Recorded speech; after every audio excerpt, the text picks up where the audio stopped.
Hi, this is Rich Sierra, President of the Florida Small Business Legal Center. Today we're going to talk about not hiring a lawyer to save money. Talking about Business SOS. This is the book that is in Amazon, Barnes & Noble, and ask for it in local bookstores. I'm going to talk about mistake number one. First of all, before we start, I'd like to give a big shout out to my son, Jonathan. Today's his birthday. Very, very proud of you and love you. And also I have a special guest here with me in the audience. I have my beautiful wife, Sharon. Baby, how are you? She's camera shy, so she's not in the camera today. But it's great to have a live audience watching the show. Very excited. So let's get started. One of the things that what motivated me to write the book is that, and I'm going to talk about some of the mistakes that even I encountered this week. I talk approximately about 10 to 15 prospective clients every week that want to consider me to hire for its legal services. And I find a common theme that takes place when I speak with them. So I thought that today will be a great day to talk about mistake number one in the book, which is not hiring a lawyer to save money. And many times, and I'll just give you an example. This week I talked to a client that, he was sued. He lives in Texas, and he was sued in Florida for something that happened in Texas. For whatever reason, he was sued in Broward County because one of the defendants had a connection to Broward County, Florida, Fort Lauderdale. So when I looked at the lawsuit, I said, I'm not sure why you're being sued in Florida because you live in Texas. One time he lived in Palm Beach, but no connections to Broward. So he really had no what is called minimum contacts with that venue, with that forum state. And that's, I'm not going to go into a legal analysis of jurisdiction. But the bottom line is that he should have never been sued in Florida. So as we were going to my strategy, my game plan, and my recommendation, which was to, listen, let's go ahead and get this dismissed. For lack of subject matter jurisdiction. You don't have to be sued here. They're certainly welcome to sue you in Texas, where you live, but they don't have to sue you here. So we're talking. We spent a good half an hour discussing the matter and why the other party was involved. And as we were, say, when I hire you to represent me, that's great. And then he said, listen, I forgot to tell you something. And in my experience, nothing good comes after somebody tells you, I forgot to tell you something. So I said, okay, what happened? Yeah, I called the courthouse when I received this letter, and I talked to somebody there. I'm not sure if it was the clerk or one of the clerks. They suggested that I, write a letter explaining my position and send it to the court.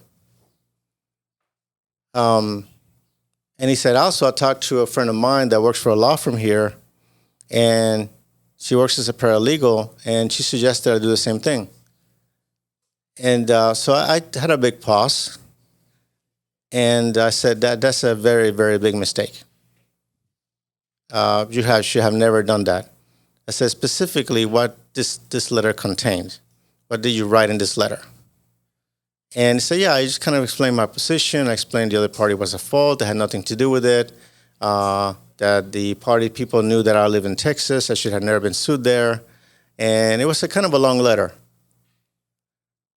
So I said, do me a favor, send it to me. And also don't do that again. If you by chance get sued, do not defend a lawsuit by yourself. Do not send a letter to the court. Don't do anything. You have to make sure that you retain counsel first. So I said, it is not a fatal mistake because, at least in Florida, you can allege lack of subject matter jurisdiction at any time. But it makes it more challenging if you respond to a lawsuit and you're saying, I should not be sued here, but you respond to it, that's going to be considered an answer. So the other party may say, you know what, I understand what they're saying, but in reality, they're already in the lawsuit because they already answered the lawsuit. So it is So it kind of gives more ammunition to the other side, to the plaintiff in this case, to keep you there. So the first thing you got to do if you get sued, you know, am I being sued in the right place? And that's the reason you want to have an attorney review that lawsuit before you do anything. Fortunately, because of a technical issue with the court, when it was sent to the court, it was not signed. So the court rejected that quote-unquote filing because it was not signed by my client. And by rejecting the filing, it was as if it's never been filed in the first place. So that was a happy accident, so to speak, but it was a close call. So mistake number one of the mistakes that, there are several mistakes that I mentioned in my book, Business SOS, is, you know, representing yourself or responding to a lawsuit by yourself, especially if a lawsuit is filed by an attorney. If a lawsuit is in small claims court, there's you know, a neighbor suing another neighbor, and you know, yeah, you can get counsel, but in small claims court, the rules are a little bit different. There's more flexibility, so you can go ahead and not necessarily have to, you know, need an attorney for that. But anything beyond that, you have to have an attorney review it. So another situation that I had this last week was another client that, you know, signed some documents. They hire an appraiser to do some things, you know, appraise the house, and there was some type of insurance claim. And there were some documents signed. The client did not hear from this individual for nearly 3 years, but ultimately, the insurance company provided some type of settlement, some type of the property damage. So I was explaining this, looking at this lawsuit, and what happened is the appraiser ended up suing my client because services rendered and, you know, and he didn't pay. When I asked my client what happened here, so listen, I signed this contract. It's not his primary language, native language. His native language is Spanish. So I said, do you understand the contract when you signed the contract? And I said, he told me, you know, kind of understood it. I was not very sure. And I'm like, well, do not sign a contract if you do not understand it. You know, do you had a friend or a neighbor that could help you? No, you know, I live by myself. I didn't have anybody to help me at the time. So, you know, we're still dealing with that, but this could have been avoided to the extent that that contract could have been interpreted by someone who, you know, and there's plenty of people that speak Spanish, that can actually interpret the contract properly in the native language. It could be Italian, it could be Spanish, it could be Swedish, it doesn't matter. The point is that as people come in to Florida and to the country and to investor visas, sometimes they want to buy businesses to invest, and there are a lot of complex legal documents that are presented that are signed, like franchise agreements, lease agreements, buy-sell agreements. And what happened is that the attorney may speak the language, but however, the client would not. It is important that if a client is going to sign a document, the client needs to understand that document. And I've said this before, as they say, what do you think, should I sign it? And I get that question asked repeatedly, and I'm like, well, that's up to you. I need to make sure that you understand each and every aspect of this contract. And if you do not understand it, tell me, and I'm happy to clarify it for you. But ultimately, you will be living with this contract, not me. So it doesn't matter whether I think you should sign it for the purposes of whether it's a legal contract. The question is whether this deal that you're signing is good for you. Because as I said in prior episodes, it's not whether the contract is legal, it's whether the contract is good for you, whether it's to your benefit, whether you understand it. And if you do not understand the provisions, do not sign it. Take a pause, take a step back.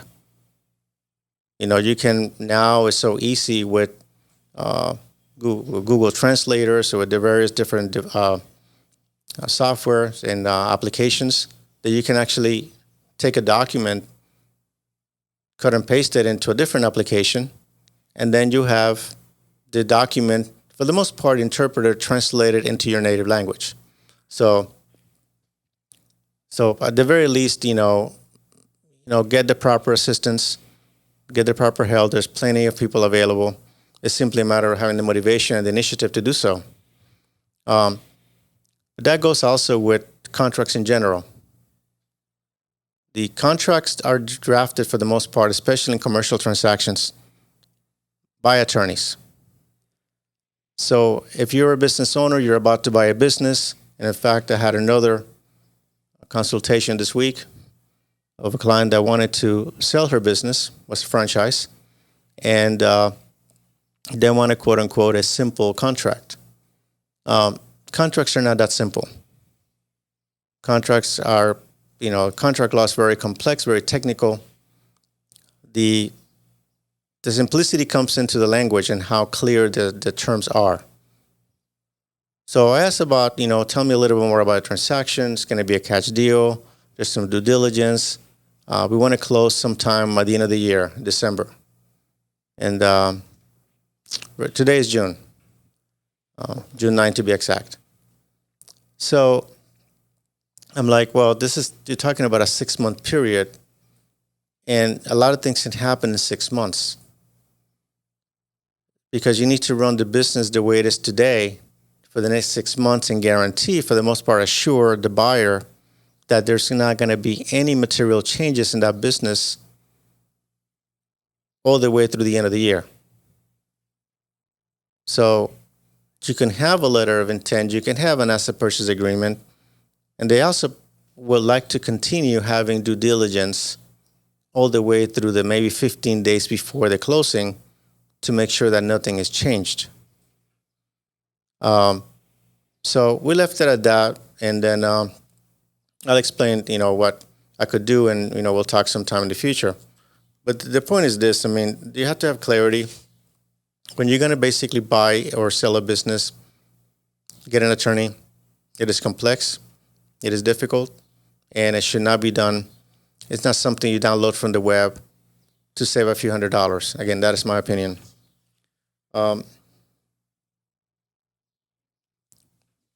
Another issue that comes up very often is that people have, breach of contract cases. And again, as I mentioned before, a lot of business litigation stems, for the most part, from a contract dispute.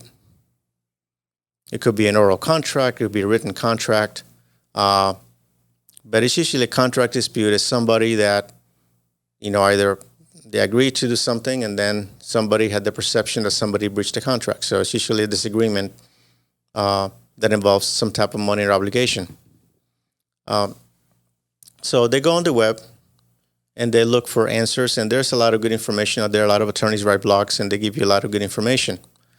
However, it is a mistake to assume that the information that you find on the web is going to be applicable to your situation. It is not. There's some concepts that you can draw from reading a blog, but your situation is unique. In a breach of contract claim, you got to find out, for example, what the document states. Is it clear? What did the parties agree to? What was the obligation? Who breached the contract first? Was it a material breach or was it immaterial? Just to give you a few examples. So your situation is very important. And I have a situation, I'll give you another example of somebody that was they bought a business, and then for whatever reason, the financials that they received from the seller before the closing, they perceived that the financials were, let's say, fraudulent, or they were not accurate. So as part of that buy-sell agreement, there was a promissory note, say of $100,000 they were paying on a monthly basis. So they reached out to the seller and said, listen, the sales that you projected, that you told me you were having for the last 3 years when I bought the business, they're not the same. So we want to go ahead and renegotiate this. The seller disagreed. They didn't agree to those terms, but the seller, as a concession, as a way to kind of smooth things out and not have to deal with the situation, agreed to reduce the note by $25,000. So they did another amendment to the agreement and then went ahead and reduced the note to $75,000. But they also signed something called a release of liability, basically saying that any claims that could have been discovered up to the date of the signing of that release, they're barred, meaning that you cannot bring them up. I was not involved in that transaction. This is basically something that came after the fact with me. So they started paying the $75,000 monthly and all that. Then he finds out that prior to the closing, there was a big supplier that my client was relying upon, that the contract actually expired and he did not have that distribution of that supply, after, in a 30-day period.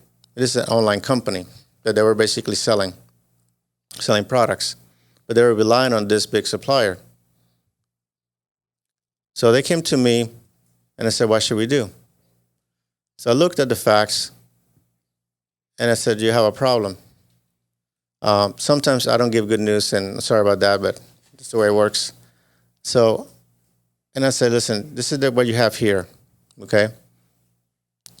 When you went ahead and agreed to the $75,000 reduction of the promissory note, you also, not only you signed a brand new agreement, but you also signed a release of liability, meaning that you agreed that you will not bring anything else up again for this concession before anything that you have discovered, could have discovered before you signed that agreement, you cannot bring it up again. There are exceptions to that, but it makes it more difficult when you have a release of liability that is signed in a renegotiated contract, especially if something that you knew you have known, and you also had access to that distributor and could have contacted the distributor.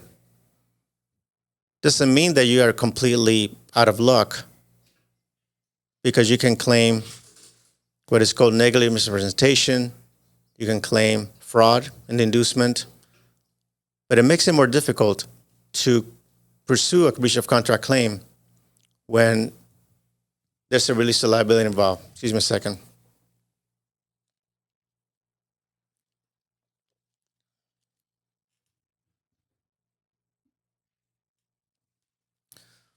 So, excuse me. So this is what is important, to have an attorney review the contract and have an attorney explain to you the consequences of renegotiating a contract after the fact and agreeing to certain terms. And I get that repeatedly in my office.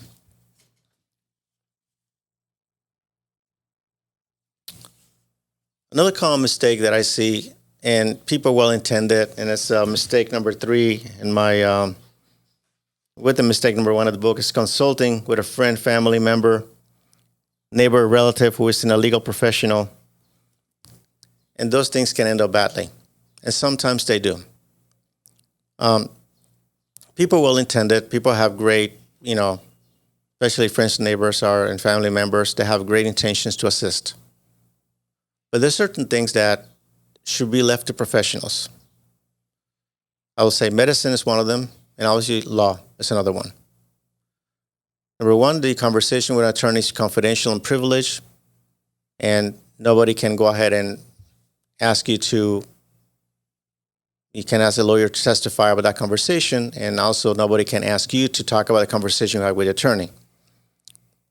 There's some exceptions, but we don't have to go into that right now. Number two is the expertise. When you have a friend or relative say, yeah, let me take a look at that, go ahead and write a letter, like happened to my client, that he had a friend say, listen, write a letter to the court, it is fine. And what happens is that you can end up making matters worse. And I've had situations that even with some of my clients that said, I present a recommendation. They said, I want to talk with my brother who, and I'm like, well, is he an attorney? When somebody's giving you legal advice is very technical, very precise, and is based on years of experience and knowledge, and also understanding the law. So although you can consult with your spouse or significant other and regarding a decision you're going to make, that is an important decision.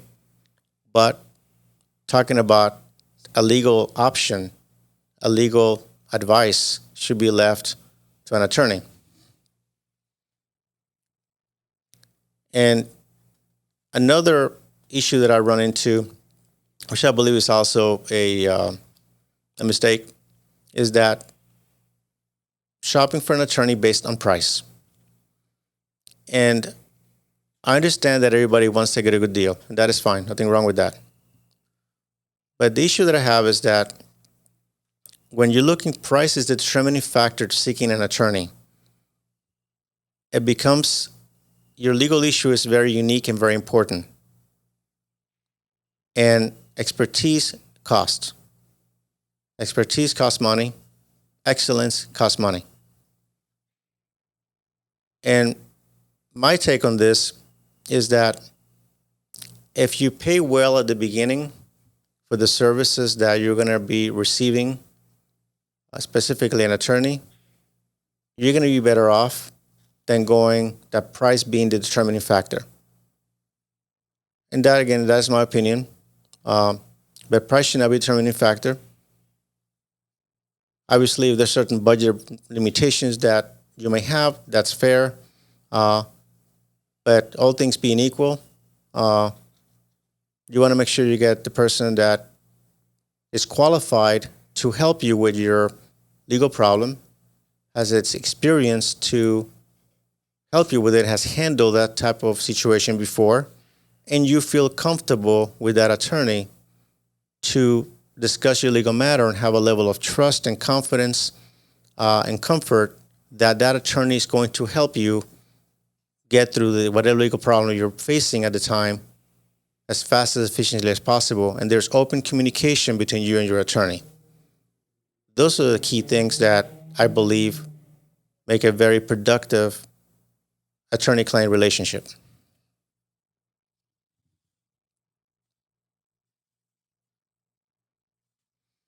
Another situation a question that I ask my clients is that, there are a number of options here. And especially trying to sue someone, listen, I'm owed $25,000 and then I want to basically recover that money. I said, well, there are a number of options here. Okay, you can do nothing and lose the money. It's not a pleasant option, but it's an option indeed. You can, go ahead and do initial, what we call a pre-suit demand letter, to see if we can try to resolve the matter without having the need to pursue the litigation. That is another option. That is kind of what I call the interim step or an off-ramp before a litigation begins. Third, you can go into file a lawsuit and begin the litigation process, which is significantly expensive and in some cases could cost more than the claim that you're seeking, in this case, $25,000. And again, it is a choice. And sometimes there are no good choices here when you're trying to pursue a litigation. And the same thing happens when you're being sued. Sometimes the claims are so large that you said, there's no way, it's going to cost me way too much money. And the options are, you can go ahead and either agree to a judgment and perhaps seek bankruptcy. You can try to negotiate a payment plan. You can go ahead and defend and then negotiate. So an attorney can give you those options, and they're all valid options. What is important is the creativity that is applied to problem solving, utilizing the legal process. And that's what is different, and that's something you cannot find on the web. The web can give you some answers, it can give you some cases, but how it is applied to your situation, only an attorney can do that for you who has had the experience and the know-how on how to handle it and the creativity to apply the legal process to solve your problems.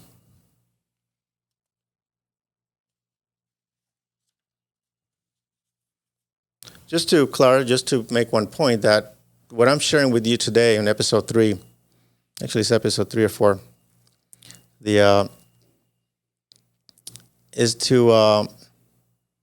does not apply, is not necessarily construed as legal advice. It is concepts that I share with you, but for legal advice, you need to speak with an attorney. But I'm basically sharing with you some concepts that may apply, may not, but that's not necessarily legal advice for you.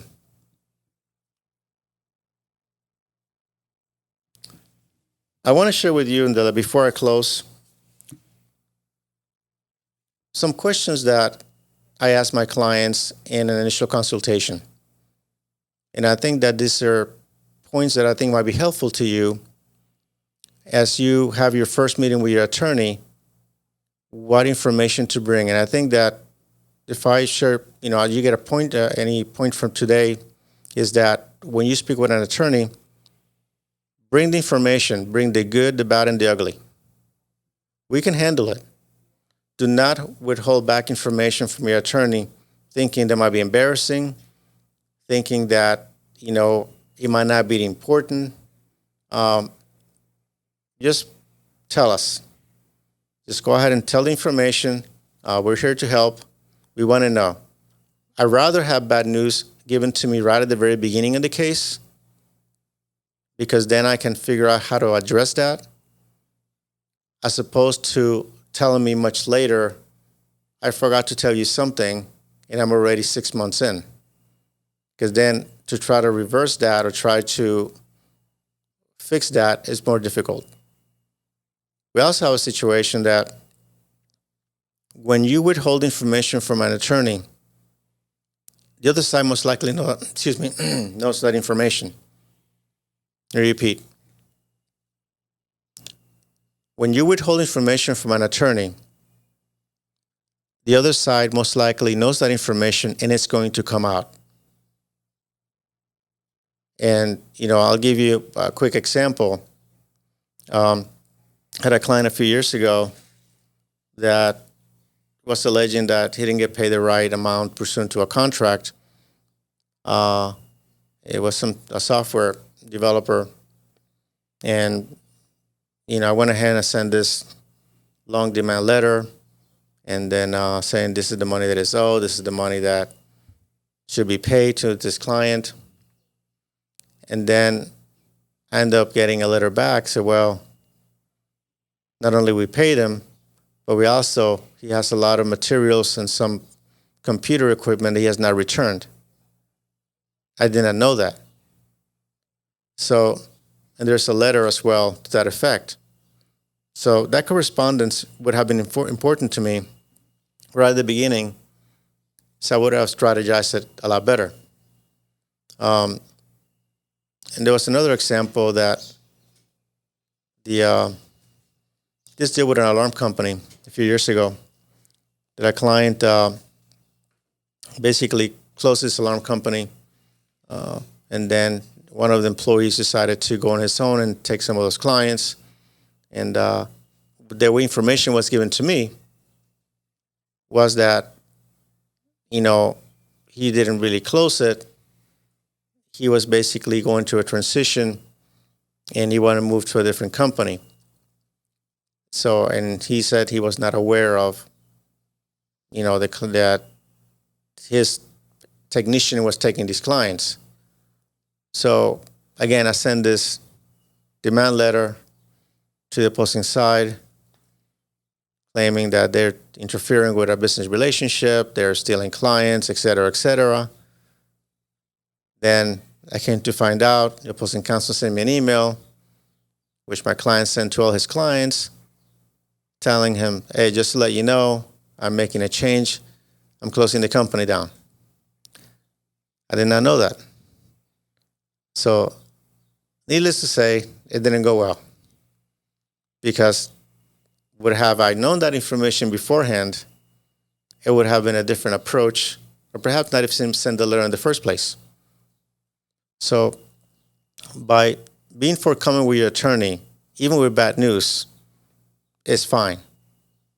We can deal with it. We already know that you're coming to our office. You're having a consultation with us. We already know that something went wrong along the way. It could have been because something that you didn't do, or something that perhaps the other side didn't do. We already know that. So it's fine. You just tell us everything, and we can go ahead and prepare a strategy for that. So very quickly, this is from Business SOS, 8 common legal mistakes business owners make and how to avoid them. So this is chapter 1, and I'm going to read a little bit from page 16. And some of the questions that I ask my clients when they come to for a consultation: what are the circumstances that led you to schedule the consultation? Why are you calling me? And the reason I ask that question is because usually there's a threshold of stress that goes along with somebody making a phone call. Understand that calling an attorney can be stressful. Just the very thought of calling an attorney can be stressful. So we don't want to make that stressful. It shouldn't be. So I want to find out what led you to call me. And if you spoke to another attorney, what options have they discussed so far? Let's not reinvent the wheel. Let's find out whether any of those options work. For whatever reason, they didn't hire that attorney. So we want to find out what led them to what options are discussed. What are your goals and expectations? What do you want to see happen? How do you want this problem to end? And we'll talk about that, because what we want to find out is basically whether the expectations that you have are realistic and whether they're attainable. And we want to talk about that, have that conversation. To ask about the fees and costs, about the services, as well as the billing process. You should know how much you're going to pay for the services, what is it included within the legal services, and how often you will be billed. You should know that, and that should be part of the retainer agreement. How long it will take the legal matter to resolve? And the answer is always it depends, because obviously there are certain things we can and cannot control. We can control, we send information out when we send a demand, but we cannot control how the other side is going to respond. But you can have benchmarks and milestones in different stages that can be accomplished. What are the attorney's concerns about the case? In essence, in my case, I will basically, what is not looking good for you in your case? Because every case has pros and cons. I said, this doesn't look good for us. And we'll talk about that. I'd rather get that out of the way at the beginning as opposed to not handling it. So we'll talk about that. What are the possibility for an early mediation to discuss settlement? As I mentioned before in a prior episode, mediation is something that I'm a very big proponent of. And early settlement is always good than a long litigation. How often will you receive updates on the case? Whether it's a weekly update, whether it's a weekly phone call, whether a weekly meeting. How often do you communicate and what method? By phone, email, text? The best and worst case scenarios. That's important to talk about. Your best day in court will look this way. Your worst day in court will look this way. The best way to solve this issue is going to be this particular way. The worst way, this is going to happen. So talk about the best and worst case scenarios. And whether or not the attorney has had the experience handling similar cases in the past. Experience does count. And it is important that your situation, unless it's extremely unique, has been handled before by an attorney. It is important to do that. That way, that experience gives you the insight and the creativity to be able to come up with creative solutions and how to solve the problem and get you out of it as soon as possible. I know I went through different topics here in this episode. I hope you enjoyed this chapter. This is Business SOS, 8 common legal mistakes business owners make and how to avoid them. So I've made this offer to you, and I want to do it at this as well. I want you to be part of the show. So if you send me a legal question, and I'll select your question and talk about it, I'll send you an autographed copy of my book. I will not mention your name. I'll make a different name, but I'll definitely talk about it and go into some information. And I'll send you a copy of my book as well. I'll sign it. So how can you reach me? A number of ways. You can send me an email at rich@richsierra.com. If you're interested in learning more about the services that we offer through our law firm, go to floridasmallbusinesslegalcenter.com. You can find us on Facebook at FSB Legal. We have a YouTube channel. This is a podcast, but we also have a video if you're interested in watching the video of the podcast as well. It's youtube.com/@Richard Sierra. We're on Instagram at FSB Legal. You can always call us at 866-842-5202.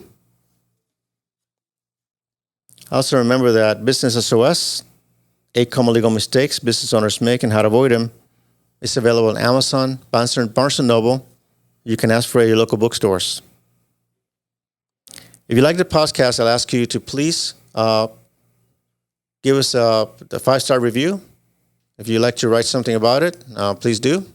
And subscribe, follow us, so you get the update when it comes out. And also, the podcast also recommends this podcast to other business owners that can benefit from the information. Until next week, this is Rich Sierra with the Florida Small Business Legal Center, and I'll see you next week.